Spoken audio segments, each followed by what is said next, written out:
প্রচন্ড নিষ্ঠুর শোনালেও ব্যাপারটা সম্ভব। সত্যি আপনি যখন সুসময়ের থাকবেন সবাই আপনার আশেপাশে থাকতে চাইবে। আপনি যখন প্রচুর খুশি, প্যাশনেট, পজিটিভ একটা মানুষ হবেন, মানুষের ভালোবাসা পাবেন, তখন আপনি একটা ট্রমাটাইজ ম্যাচড আপ মানুষ না হয়ে বরং হিল্ড ও গোছানো ফোকাসর মানুষ হবেন।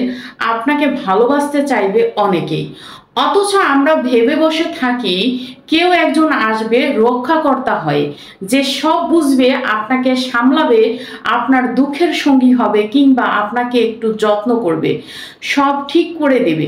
সে হতে পারে বন্ধু, প্রেমিক বা যে কোনো সম্পর্কের। কিন্তু এরকম হয় না। নিজের দুঃখের ঝুড়িটা আরেকজন কাঁধ পেতে নিতে পারেন, তার ঠেকা নেই কাঁধে নেওয়ার।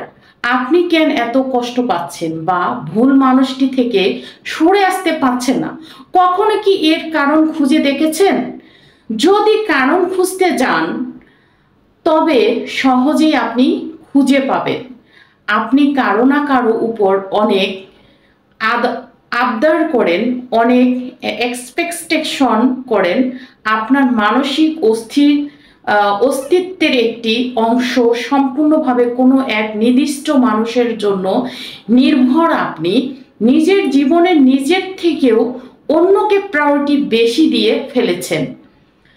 জানেন, কখনো কিছু মানুষ আপনাকে জীবন থেকে বিদায়ও দিবে না, আবার ধরেও রাখার জন্য কেয়ার করবে না।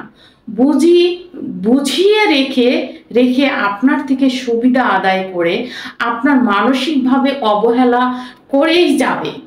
দিনের পর দিন আপনি মানসিকভাবে সেই ব্যবহারের শিকার হয়ে যাবেন।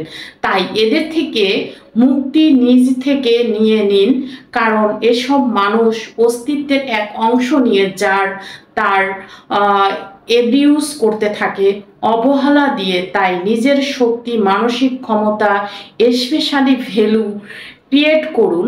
নিজের মেন্টাল সেট বিল্ড আপ করুন, যাতে কেউ আপনার মানসিকতা নিয়ে খেলতে না পারে।